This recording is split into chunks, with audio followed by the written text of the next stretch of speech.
Can you see me? Is this reaching anyone out there? I'm supposed to be live. I'm hoping that the microphone is working. Um, well, I'm going to presume that people can see this, so I'm going to keep going. Okay, so this is my first live stream on this channel. I'm a bit of a technical dunce. I'm not sure how this is going to work. I'm not sure how it's going to go down. But what I thought I'd do is to celebrate 800 subscribers. Thanks, everyone. Brilliant support, brilliant comments. I love you all.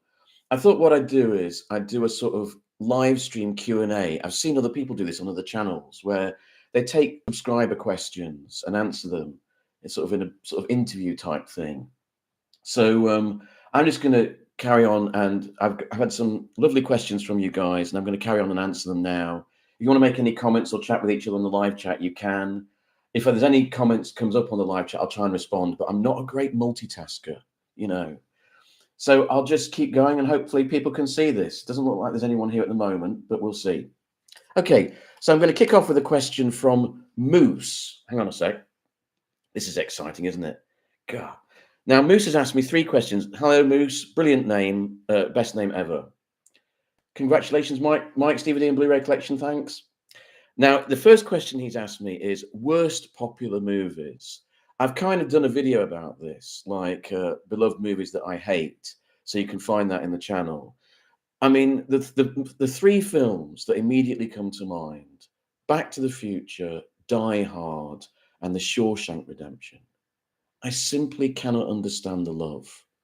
No one's ever been able to explain it to me. But you know what? I mean, like popular movies like, hi, Steve. Popular movies. I don't watch mainstream cinema much anymore. And I thought of something when I was thinking about this question today. Something that sums this up for me is I was working as a subtitler in this office a few years ago. And I was kind of one of the older people in the office, mostly younger people. And all these younger people, there was a film coming out called Batman versus Superman. I think it's the Batman movie that's got Ben Affleck in, which is enough to turn anyone off, isn't it? Let's face it. And all these people, right, all these kind of 30-something, 20-somethings were saying, oh, it's going to be shit. I'll hate it. It's going to be shit. They all went to see it. They all came back the next day saying, oh, it was shit. It was absolute rubbish. It's like tearing my hair out. There they are making fun of me for going to see Hungarian art films or French art films. They go and pay good money to see something that they know that they'll hate, and they do hate it. Crazy. And that sums up modern mainstream cinema. That sums up the Hollywood model. They know they can chuck out any old crap. If they put enough publicity behind it, people will go and see it, even though they think it's going to be crap. Just like Barbie and Oppenheimer. Who wants to go and see that? But loads of people did. That sums up how I feel about modern cinema. Buenas noches. Oh, from España. Hi, Davey. Thanks for that, mate. So there you go. That's how I feel about popular movies. Moose's next question, funniest comedy movies. There's 4 movies I always go back to. They've been my favorite comedy movies ever since I was really young. Hi, Frank. The Year of the Bartlett. Wow. I hope not for everyone else's sake. The 4 comedy movies I always go back to. Some Like It Hot. I still think that is as close to perfection as Hollywood ever got. I mean, that genius casting of, Tony Curtis, Jack Lemmon, who's brilliant, and Marilyn Monroe. It's just peerless. And I still find it really funny. Play It Again, Sam, which is my favorite Woody Allen comedy. He didn't actually direct it, flipping moth. It's the moth from the Ghost Ship. Woody Allen didn't actually direct it. Herbert Ross directed it. But it's the first film he's in with Diane Keaton. And I still think it's his funniest movie, where the ghost of Humphrey Bogart gives him lessons on how to get off with women. It's a brilliant film. The blind date sequence is so funny. It's great. Then there's Monty Python, The Holy Grail. I love Monty Python, Life of Brian as well, but Holy Grail is my favorite because I think every single gag lands and is really funny. And it's one of those comedy movies where one time you watch it and you're laughing at the French Knight, or the Black Knight chopping his arms off. And then the next time you watch it, there's another gag that comes out and that you really enjoy. And there's very few comedy movies like that. Nobody's perfect. Greatest closing line in cinema. Absolutely agree. And so brilliantly delivered, that line, isn't it?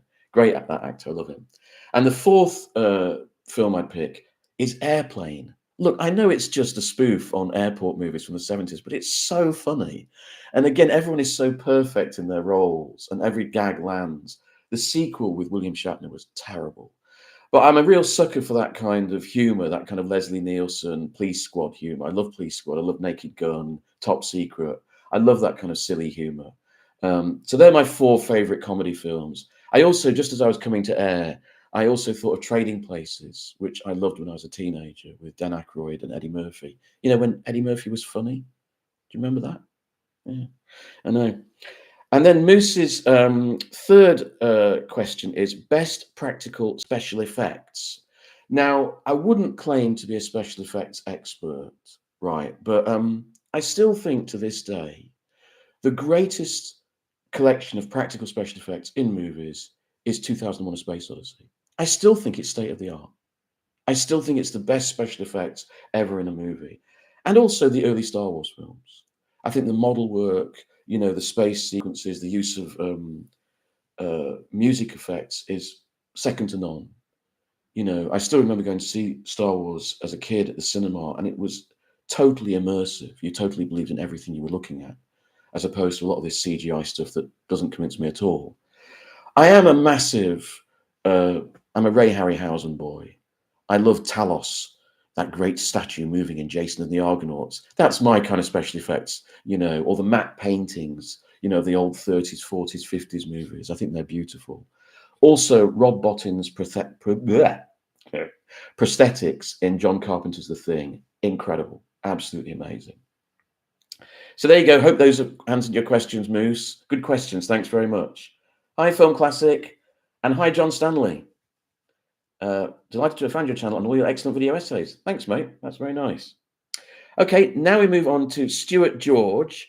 Stuart runs his own YouTube channel. It's called Stuart George's Home Movies. Check it out. He has got an amazing DVD, Blu-ray, and VHS collection. He still collects VHSs. I don't know how you afford it, Stu. I really don't. It's an incredible collection. Anyway, Stuart George's question is, favorite movie soundtracks? Well, there's a lot. I'm a huge Morricone addict. I love all of Morricone's soundtracks. You know, the Sergio Leone soundtracks, like The Good, the Bad, and the Ugly, still one of the great soundtracks for me. Once Upon a Time in the West, that's the best, isn't it? Isn't that the best soundtrack ever? Giù la Testa, Fistful of Dynamite, very underrated soundtrack. It's so varied. It moves from kind of silliness to sort of very modernist, kind of avant-garde music. Brilliant soundtrack that is. This is a double album with bonus disc on it. And Once Upon a Time in America, which is probably the most moving of all of Morricone's soundtracks. I think I've said this before, but the second track, Poverty, so moving, such a powerful musical, you know, conveyance of that feeling of poverty, living in poverty. It's so beautiful. I'd also just like to recommend another Morricone soundtrack that's not so well known, Quemada, or Burn, which was made by Gillo Pontecorvo. Fantastic movie, starring Marlon Brando as a British agent in the sort of 1700s, early 1800s, trying to create a revolution on this Portuguese island in the Caribbean to turn it into a British island. It's one of Morricone's best soundtracks and one of his least known. The other great film composer for me is Bernard Herrmann. I think his music for Hitchcock is amazing. The Psycho and Vertigo soundtracks are incredible. And it's not just because they're brilliant music. It's because Herrmann interprets the film so well. I mean, Vertigo, the soundtrack of Vertigo, it's just so perfectly in tune with the mindset of James Stewart Scotty. That strange turmoil in his head, it represents it perfectly. I think that's amazing how musicians do that. Other personal favorites, I've got to pick Blade Runner, you know, Vangelis. God, I listened to that about a million times when I was a teenager. I've also got to pick the Wicker Man soundtrack. I love that sort of fake folk music, which I absolutely thought was genuine when I first saw the movie. It's so clever and it's so beautifully done. The Company of Wolves. Does anyone know this soundtrack by George Fenton? Really good music for a sort of fairy tale horror film. And I love everything John Carpenter. You know, I rediscovered Starman recently. In my video on John Carpenter, I didn't put Starman in the top 10. I feel a bit bad about that because the performances, especially by Jeff Bridges, are so good. And it's quite a moving little film. And the music is gorgeous. It's by Jack Nietzsche, who was the same composer, fact fans, of Cutter's Way by Ivan Passer, which is another of my favorite soundtracks. And he uses kind of odd instruments like, you know, those glasses that are filled with different amounts of liquid, and you run your. He actually uses that in the soundtrack of Cutter's Way. Check it out. Beautiful piece of music. So those are some of my favorite soundtracks. So we're getting lots of comments here. Brilliant stuff, Mike. Thanks. Burn is amazing. It is amazing. It's an amazing film. And if you can watch the full version of it, which you can get on German Blu-ray, well worth it. You don't get Marlon Brando's voice though, which is a shame. The Dollars trilogy, From Russia with Love, Blade Runner, Creep Show. I don't know the Creep Show one, actually. I'll have to listen to that again. Okay, moving on. Oh, I've got to power up my phone. It's Techno City, this is. Techno City. Okay, now the third question comes from Ito767. Thanks for this question, Ito. I think this is a question that a lot of my subscribers want me to answer, so I shall get on with it. And that is, what do you think of Tarantino's films? Okay. Well, look, I don't like Tarantino. I don't like the person. I don't like the filmmaker. I tell you how I came across Tarantino. I was living in Spain when Reservoir Dogs came out. And I was thinking this was the big new thing. Everyone was talking about it. So I knew it was on at this cinema. I was living in this town called Oviedo in the north of Spain. And I thought one day, I'm going to go. So I had to run across town, to get to the cinema. I knew which cinema it was on. I threw my money on the counter, ran into the cinema. And that day they changed the bloody film, the bastards. And you know what it was? It was A Few Good Men. How disappointing is that? So what I did, I was so knackered after running across town, I just fell asleep. And I woke up right at the end when Jack Nicholson started shouting in the courtroom. Best way to enjoy that terrible film. And I had a wonderful nap. It was great. So I didn't see Reservoir Dogs until I got back to England. And I was very disappointed. I like realism in films. I don't like, modish coolness, or artificiality. I don't really do cool. I'm not interested in smart ass dialogue. I like a bit of realism. And it's a deliberately stylized film. But then it breaks its own stylization. So you get that long, baggy, what's it called? Flashback scene with Tim Roth playing Mr. Orange. I never rated Tim Roth as an actor very much, but anyway, and it just ruins the film. If you're going to set it in this deliberately stage-like way in the warehouse, keep it in the warehouse. Don't break that, because then you've broken the whole feel of the film anyway. It just didn't work for me. A couple of years later, I went to see Pulp Fiction. I enjoyed Pulp Fiction. It's a very well played film. It's got a great cast who are obviously enjoying themselves. It's nimble on its feet. It's well paced. I had a really good time. But I was a bit like people saying this is the greatest film ever made. What? It's just a mashup of other genre elements from other movies. I couldn't help feeling that Pulp Fiction was a film that was admired by people who didn't really know much about movies. I went to see Jackie Brown. Jackie Brown is the one film that's somewhere around here. It's the one Tarantino film that is actually in my collection. But I must admit, I've never watched it since I bought it. I liked Jackie Brown. I liked the performances very much, and I liked the character interplay. I'm one of those people who Tarantino hates, who thinks Jackie Brown is his best film. He hates those kind of people, doesn't he? But I am one of those people.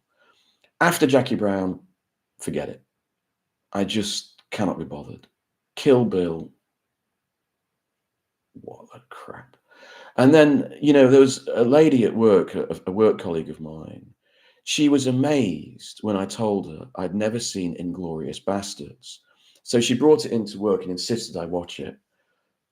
And it summed up everything I hate about Tarantino. This kind of relentless stylization that doesn't touch down in reality. It's just playing and pastiching old movies, getting cameos from big actors to play fun roles, cool bits in a Tarantino movie. with this kind of really trite adolescent revenge fantasy at the end, which its whole attitude towards history kind of rubbed me up the wrong way. I know I'm a grumpy old bastard. I'm Oscar the Grouch, you know. Um, I don't like that. I think some people think it's kind of fun. I don't. I think it introduces a kind of adolescent approach to history that I don't think is helping us at the moment. So, you know, I tried watching some of his later movies. I got about a third of the way into Django Unchained and thought, no. I saw a few scenes from Once Upon a Time in Hollywood, thought, no. I just don't like Tarantino. Now I'm going to check out your comments. Totally with you on Tarantino. He desperately needs to remove his head from his arse. Great. True Romance is one of my fave films written by Tarantino, directed by Tony Scott. Yeah, yeah. I did go and see that at the cinema at the time. I remember the scene with Dennis Hopper and Christopher Walken in the caravan. Yeah. I mean, I can watch Christopher Walken in anything. I don't like Tarantino either as a person, though I do think his interview with Krishnan Guru Murthy, is it Guru Murphy? I can't remember his name. The Channel 4 interview on Channel 4 News, he was such an arsehole. And I'm actually on Tarantino's side in that interview. You know what I mean? Where he goes, I'm shutting your butt down. I'm not answering your question. I don't have to answer your question. I'm shutting you down. You know, that one. I love him in that interview. It's the same interviewer who Robert Downey Jr. walked out on, and I was completely on Robert Downey Jr.'s side. And then there's also a brilliant interview where that same interviewer was interviewing Richard Ayoade, who's a British comedian. And Richard Ayoade completely owns him in that interview. It's absolutely hilarious. Go and watch it on YouTube after this, and you'll see what I mean. What do you think of Lindsay Anderson? I love If. I do own If on Blu-ray. I want to like Lindsay Anderson more than I do. I like If. I love Every Day Except Christmas, which is a wonderful documentary made in the 1950s about Covent Garden Flower Market. It's really good. And actually, recently, for the first time, I watched all the way through Oh Lucky Man with Malcolm McDowell, and I was stunned by how much I enjoyed it. I thought it was. I actually think it's a really brave film. It doesn't all work, but it's good enough, you know. Morricone's score for Hateful Eight. I don't know it actually. Oh, hang on, I've missed Mark Gillespie from Dusk Till Dawn. Well, look, okay, I'll have to admit the thing I mostly remember about that is Salma Hayek. Give me a break. But yeah, not a great film for me actually. I'll have a listen to Morricone's score for Hateful Eight. I didn't know that he'd done that actually. Okay, so moving on. This is good. I'm managing the multitasking brilliantly here. Well, at least I think I am. Have you been able to go to any of the films of the Powell Pressburger celebrations? Not yet. I haven't, Bethany. But I am going to see The Elusive Pimpernel in November, because that was the one film I couldn't get to watch here at home. And I want to go and see it on a big screen because I think visually it's quite nice, even though they say they've got a bit of a bad print, unfortunately. So I will go and watch that. I wanted to go and see the nitrate print of Black Narcissus. Oh my God, that would be a dream, but it was sold out. Okay, next question is from Wooter. Hello, Wooter. I don't know if I've pronounced that right. Are there movies that are generally considered very good, but you don't really like them very much? Wooter, I'd be here for 3 days listing the amount of films I feel that way about.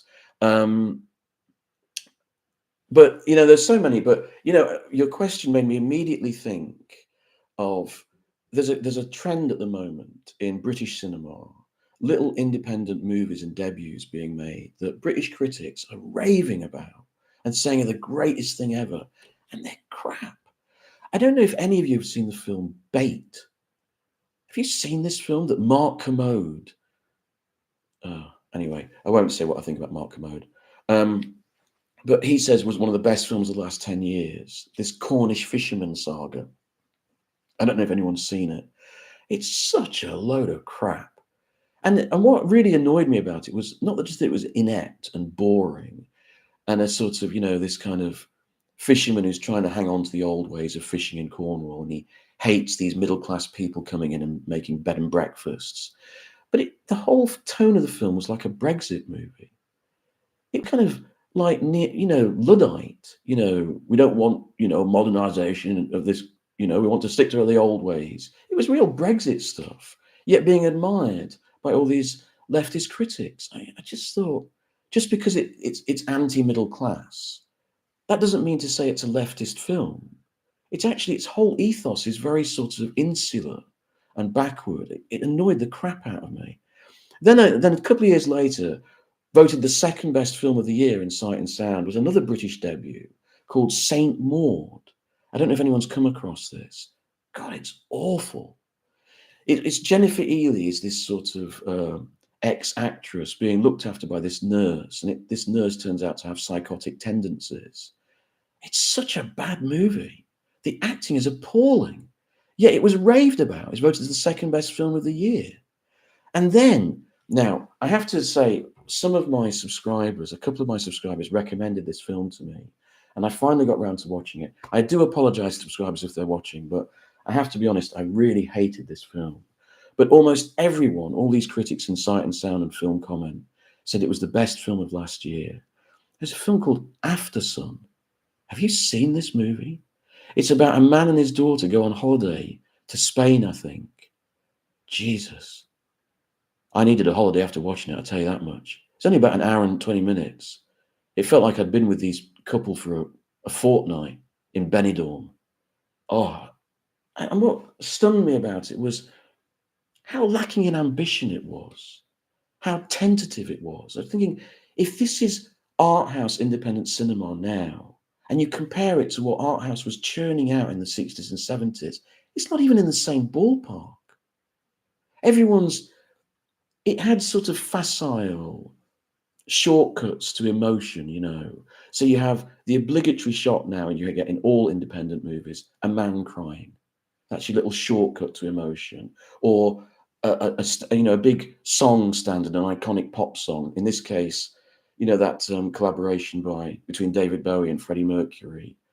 And that plays over this shot of her and her father dancing in a disco. It's like, is this it? Is this what art cinema is? I couldn't believe it. So those are the movies, when you ask that question, those are the movies that really spring to mind. It drove me to distraction. I'm just an old grouch, really, you know. Anyway, that's stop the comments. No one's commenting now. Oh well. Okay. So next question. This comes from Tyler Norcal. Hello, Tyler. It says, any plans on doing a David Lynch ranked video? Would be great to hear more of your thoughts on his work. David Lynch, I would love to do a David Lynch ranked video. Some of his films like Mulholland Drive, Lost Highway, Elephant Man, very important to me. I'm a bit cautious about doing a David Lynch ranked video, and I'll tell you why. Because I don't like Twin Peaks. And like David Lynch fans are mad about Twin Peaks. They love it, you know. And I actually think it's the worst of David Lynch. I think it's where he's at his most indulgent and baggy. And I don't actually care for it very much in either the original 1990s version or the return. So it would seem a bit odd to do a David Lynch video when his fans like this, and I don't really like that at all. But I will do a David Lynch video at some point. But that's where I'm at with David Lynch. Oh, hang on. Do you think you'll do a video on the Czech New Wave? I haven't seen many of the films, but they fascinate me. I love the Czech New Wave. And actually, that's a good idea. I would love to do a sort of top 10 video. So many great films, so many amazing directors. The Czech New Wave in the 1960s is one of the great schools of world cinema. It's just amazing. If you're interested in that, by the way, there's a sort of 8-hour documentary on it. I forget the title of it right now, but you can find it on DVD and Blu-ray in the UK. God, what, my brain's gone. I can't remember what it's called. It's called In Search of Jiri Menzel, but it's actually about all the directors of the Czech New Wave, and I'd recommend it to everyone. It's fantastic. Have you watched Christopher Nolan's latest film, Oppenheimer? No, I haven't. I have no interest in it. I'm such a grouch, aren't I? I'm quite enjoying being a grouch, though. Anything you want to see coming out this year or looking forward to? Yes, I really want to see The Boy and the Heron, Miyazaki. Close Your Eyes, Victor Erithe. And there's something else I had my eye on. Monster by Koreeda Hirogatsu. Those are the films I'm most looking out for. The month being what it is, maybe a video on some of the Terence Fisher Hammer movies. I was thinking actually for Halloween, I was going to do my 10 most overrated horror movies. I'm such a miserable git, aren't I? But yes, I might do something on Terence Fisher. I'm not the biggest Terence Fisher fan. And actually, my favorite Terence Fisher film is his version of Hound of the Baskervilles, which I really love that movie. Better than, I mean, I like Dracula, but I think it's even better than Dracula. Okay, I'll get back to, thanks for these questions, mate. This is great. I thought 2 people would turn up. Anyway, so that's Tyler's question. Next, we've got the Film Classic. Hello, Film Classic. The Film Classic runs his own YouTube channel of the same name. Well worth checking out. He's a lovely guy from Denmark. He reviews films. He's also a fellow Columbo addict like me. He reviews Columbo episodes, so check him out. His question is, I remember you made a video many months ago where you said you didn't like Love Actually. That's putting it mildly. So I am curious, what is your favorite Christmas movie? Okay. Well, boringly, I think the best sort of Christmas film is It's a Wonderful Life, Frank Capra. I mean, that is a great film. I'm as charmed by that and as moved by that as anybody. That's the first film that comes to mind. When I was a kid, the film I watched every Christmas, and it was tradition, was Wizard of Oz. I know it seems a bit strange that that's a Christmas movie, but I did. I watched it every Christmas. It was just, part of the whole celebration of Christmas. The other film that used to be on a lot, it used to be a Christmas film in Britain, and I never understood why, was The Great Escape. Steve McQueen and all those British men just, getting out of that German prison camp. That was a Christmas movie. Why? I never really liked it very much. It always annoyed me that, the American guy got to do the cool thing on the motorbike. Anyway, nowadays, being a wanker, my 2 favorite Christmas films are Eyes Wide Shut, Stanley Kubrick. Yes, it is a Christmas film. Check it out. It's all set at Christmas. But the ultimate Christmas film for me is Ingmar Bergman's Fanny and Alexander. That is a great Christmas film. The Christmas party scene in the first third of the film is one of the greatest evocations of a family get-together at Christmas in cinema. And it's a proper Christmas work, Fanny and Alexander. It's a brilliant art film, but it's a proper Christmas work because it has all those elements that make up Christmas. That, Christmas is not just a time of celebration and light and warmth and food and cheer, but it's also a time of darkness, of looking back, of ghosts. And it's all there. It's almost Dickensian. It's like a Dickensian novel. Watch the full TV version, which is about 5 hours long. It's the ultimate Christmas experience, and that's my ultimate Christmas movie. Top 10 overrated horror movies is a great idea. Right, Mark, it's coming. What are the main reasons why films suck these days? That's a great question, and I would love a split screen cinema debate between Mike and Barry Moore. I'll try and set it up. Barry Moore is one of my regular subscribers. This is, give me a chance, Frank. This is new technology for me, but I'm sort of trying to build. The main reasons why films suck these days, that is something I've wanted to do a video about for some time, and I'm trying to build up to it, and I'm going to do a series on it because I don't think there's just one reason. But just to give a quick answer, I agree with those cynics in life who say whenever you want an answer to something, follow the money. And it's all about money. Money is the main problem, not politics. It's not a lack of originality. It's not a lack of talent. It's money. It's the people who control the studios. It's their timidity, their lack of originality, their lack of experiment. They're just following tried and tested formulas. They've got a whole structure now in place where they can guarantee a film's box office take without really making much effort in terms of quality or originality. And that's poison. We're never going to move forward as long as that's the case. But there are lots of other reasons, lots of other complex reasons. And I would like to do a series on that at some point. So I'm glad you asked that. I thought Mike's favourite Christmas film would have been Scrooged. Have a great evening. You too, mate. Got a few more questions to go. Horror Man. What a great name. I like the name Horror Man. Can you name a film or films that you love, specifically in block capital letters, because it is unlike anything else you've ever seen? A truly unique and original film that stands completely alone in the vast world of cinema. For me, that film is M. Night Shyamalan's Unbreakable. I saw Unbreakable at the cinema when it came out, and I liked it. It was his second film after The Sixth Sense, and those were the days when it looked like Shyamalan might amount to something. Seems a long time ago, but it was an unusual take on the sort of superhero genre before the superhero genre became, swamped cinema, and I did like it at the time. Um, I like that question because I love films that are, and I love a lot of films specifically because they're not like anything else. I love what the critic Gilbert Adair called UFOs, unidentified filmic objects, films that are not like anything else. I come up with a few examples. I love the film Saga of Anatahan. Joseph von Sternberg was a famous classic Hollywood director. He made lots of films with Marlene Dietrich in the 30s, like Scarlet Empress and Shanghai Express. But I prefer Saga of Anatahan that he made in the 50s when he was a has-been, and he was invited to Japan to make a movie. And he made a movie set on a Japanese island, and he filmed the whole thing in a studio. He recreated this Japanese island in a studio. And he based it on a true story about these Japanese sailors in the Navy who got stranded on this island at the end of the war and thought the war was still going on. They were completely isolated. And all the people on the island was them, this old man and this very young, beautiful woman. And they started to fight over this woman. And Sternberg presents this, he presents it in this completely studio created environment.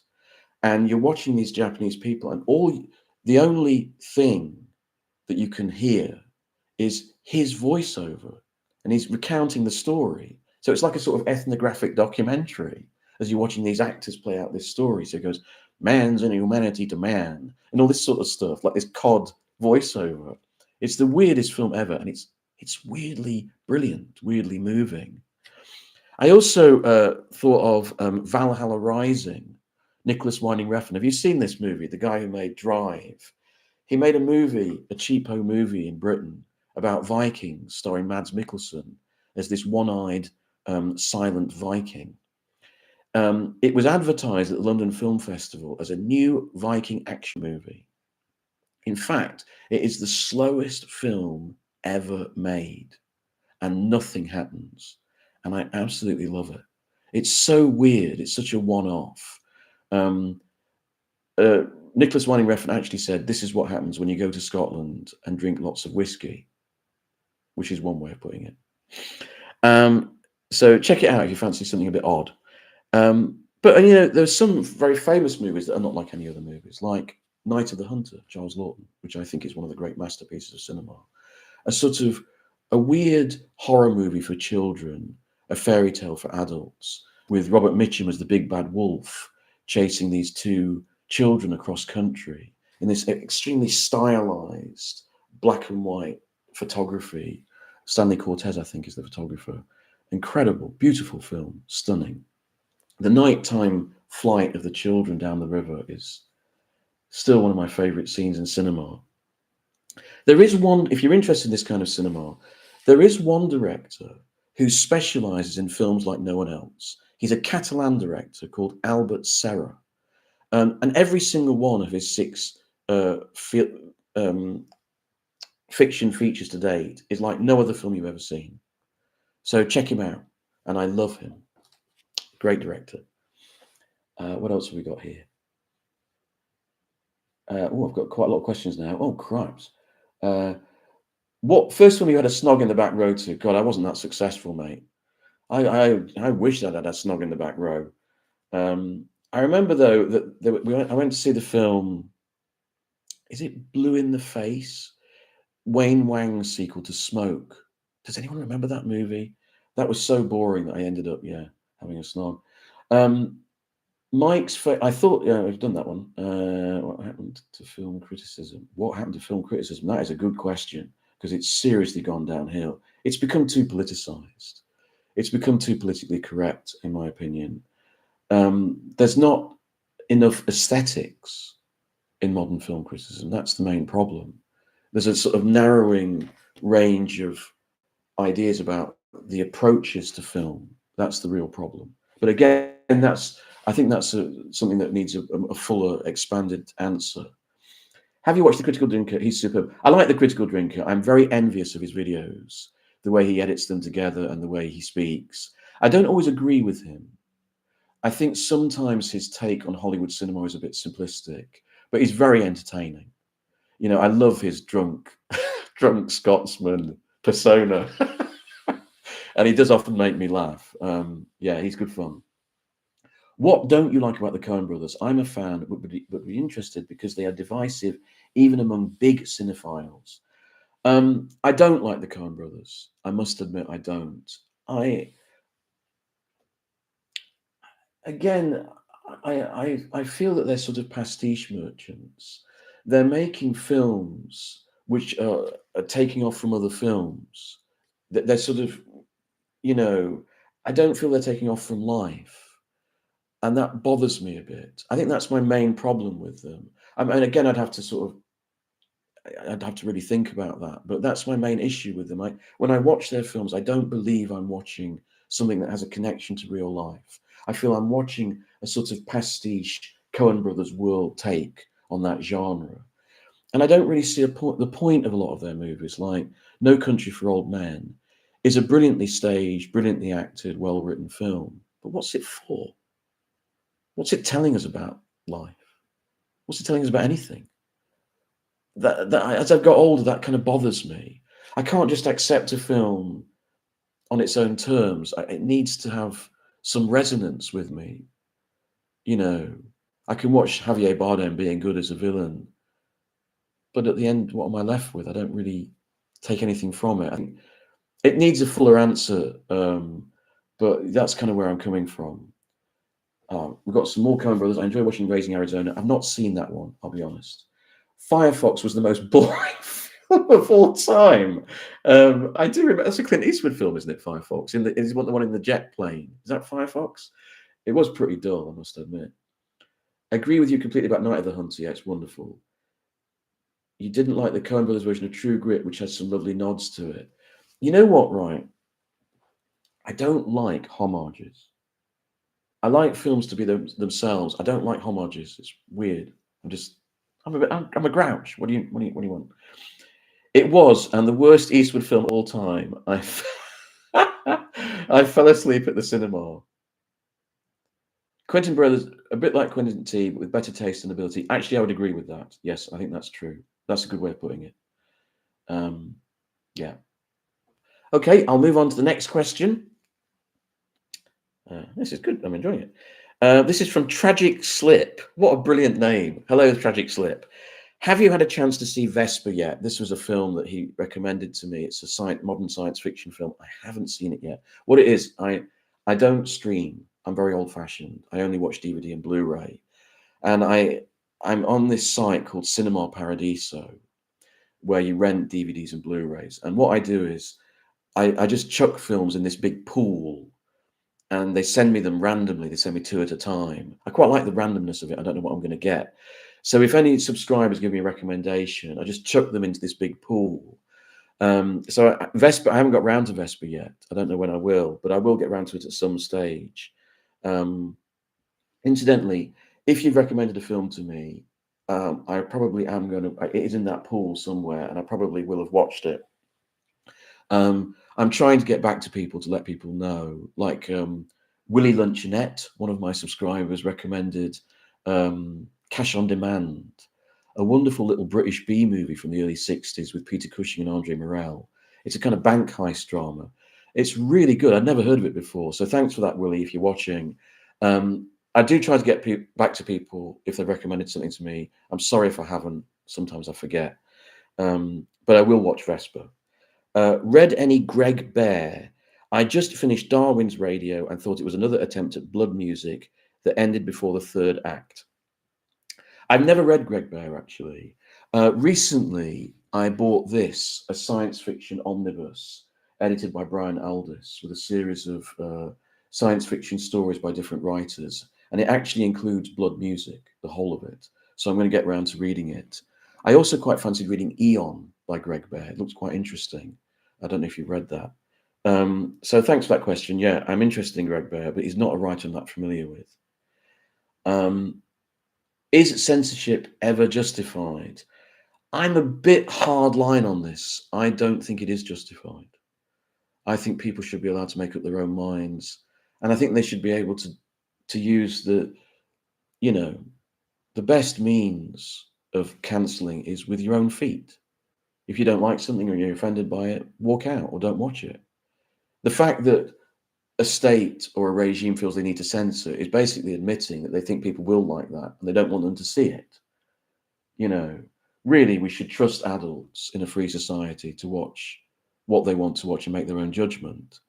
I'm sure there are occasions where you could say, "Oh, we should censor this or censor that," but I'm kind of against censorship. It bothers me in all forms. Okay, so once you get down the road of saying that this is okay to censor, then where do you stop?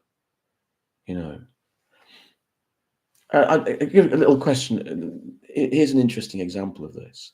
I recently bought the latest Blu-ray collection of Doctor Who episodes, right? And what they've done is they've ported over the extras from the old DVDs, right?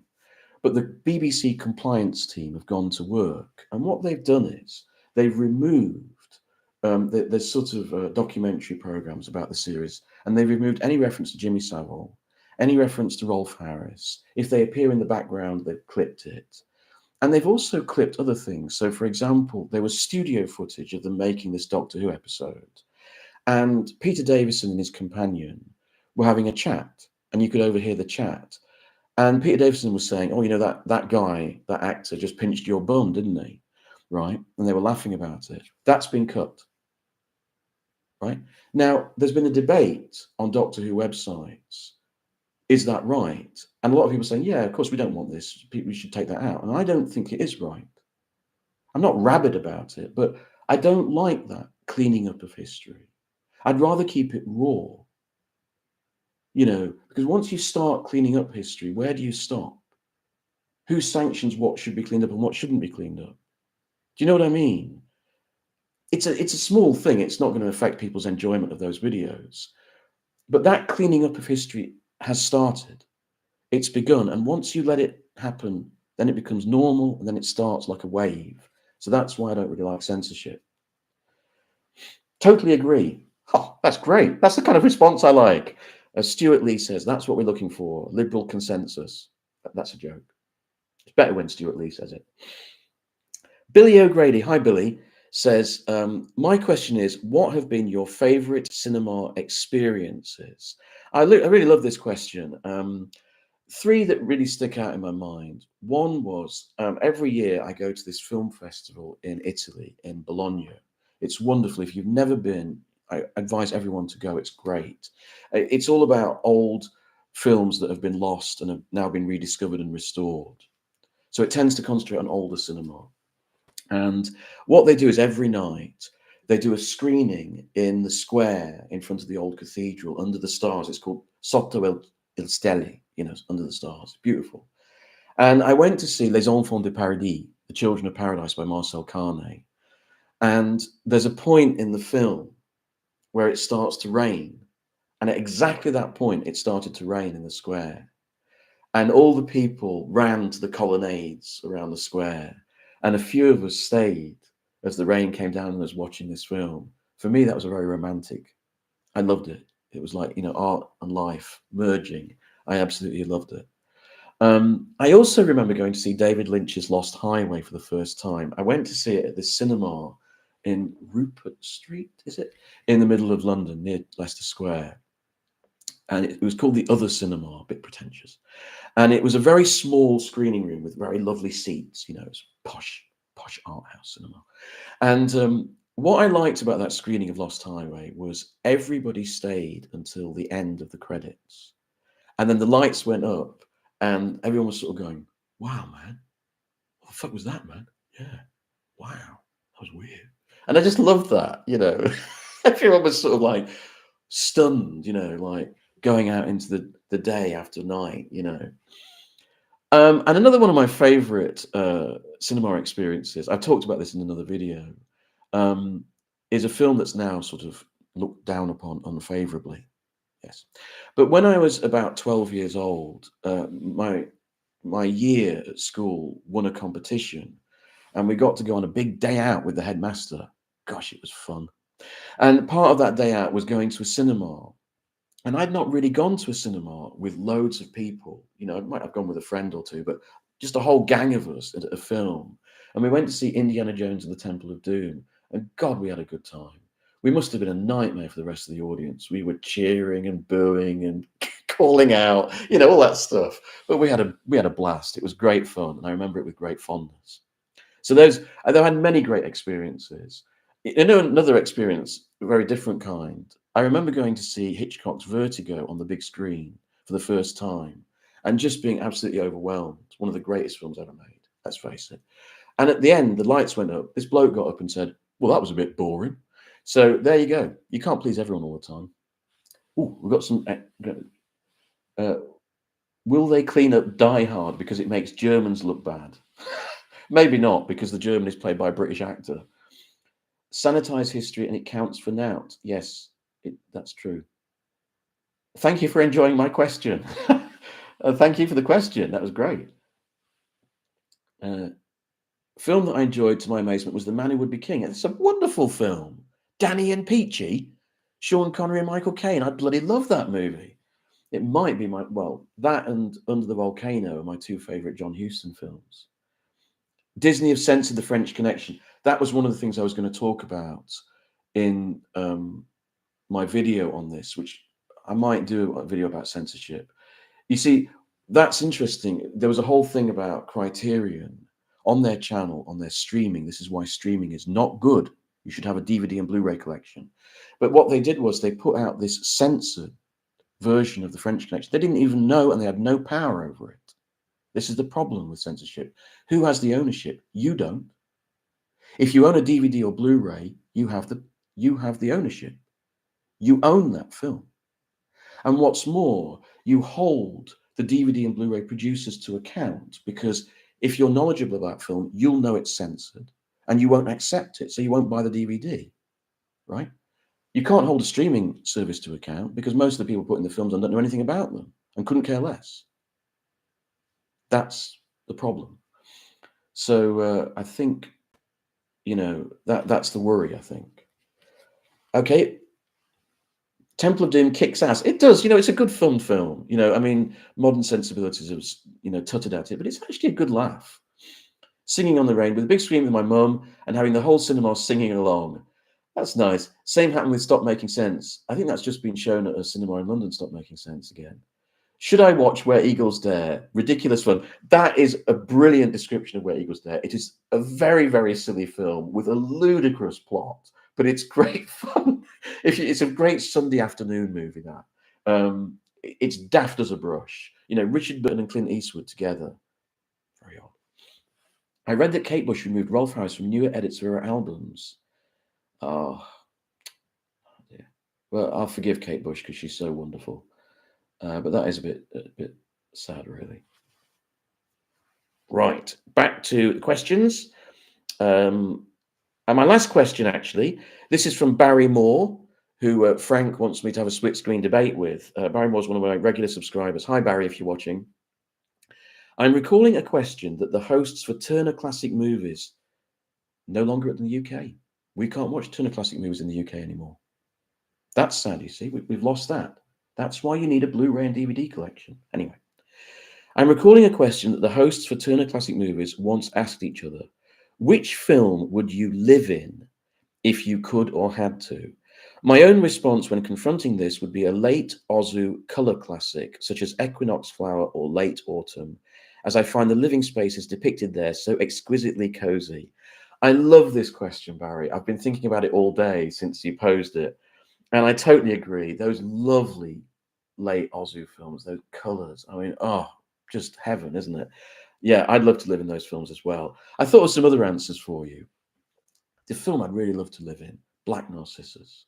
I'd be like an assistant in the convent, working for Deborah Carr and Kathleen Byron and Gene Simmons, up in those wonderful Himalayan mountains with the wind, in that lovely Technicolor world. That's the film I'd love to live in. My dream in my moments, I'd love to live in the Roger Corman Poe films. I'd love to live like Vincent Price in The Tomb of Ligeia, in one of those houses where you walk in and there's this grand hall, with stuffed heads and paintings of ancient ancestors and a great big fireplace. And I'm in my smoking jacket and my ruffled shirt with a great big goblet of something, and there's one of those chandeliers that always falls on Vincent Price at the end when the house is burning down. Rather poorly made chandelier. But I'd love to live in one of those houses, wouldn't you? And the bell would ring and I'd go to the door and say, "You rang? Good evening." I'd love that. That's my heaven. I'd live in the Dark Crystal. Okay, fair enough. DVDs and Blu-rays all the way. Absolutely brilliant. I can see you as a party goer in Corman's Mask of the Red Death. Exactly. I'd love that. And I'd get to meet Jane Asher. Fantastic. I absolutely love that. I mean, I wouldn't like the plague outside, and dying of the Red Death. But up until that point, great. Another film I'd like to live in. I'd like to live in The Moon and Sixpence. Have you ever seen this movie? It's based on a Somerset Maugham novel. And it's based on the life of Gauguin. And it's about this boring London stockbroker, wonderfully played by George Sanders. And one day he just disappears. So his wife gets lovely Herbert Marshall, wonderful, mellifluent voiced Herbert Marshall. He goes to get over to Paris to try and find him. And Herbert Marshall finds him in Paris. And what George Sanders' character has done is he's thrown away all his money to become a painter. And they meet in this cafe in Paris. And George Sanders says, "I must paint." I love that. I love that world. That world of old society London, old society Paris, painters living in garrets, and wanting to make art, and then going off to the South Seas Islands and Tahiti and living in a hut and painting, a new art that showed the world anew. That's the world I want to live in. I also, for those people who watched the BBC Ghost Stories for Christmas, M.R. James, the world of M.R. James, the world of antiquarian librarians, old fusty old men with pince-nez reading esoteric books, books of arcane lore and alchemy. I love all that stuff. That's my home. That's where I should be. You mentioned a service that sends you DVDs. It's called Cinema Paradiso, but I think it's only in the UK, I'm afraid. Cinema Paradiso, check it out. They're very good. My dad was a meter reader and he read George Sanders' meter. Wow. Did he speak to him? Apparently he came to the door in just his wife once. I love George Sanders. What a dude. That's exactly what he should do. Yeah, George Sanders is just great, isn't he? I also like his brother, Tom Conway, who's in the early Val Lewton movies. Did you ever check out The Emigrants in the New Land? You see, that's another.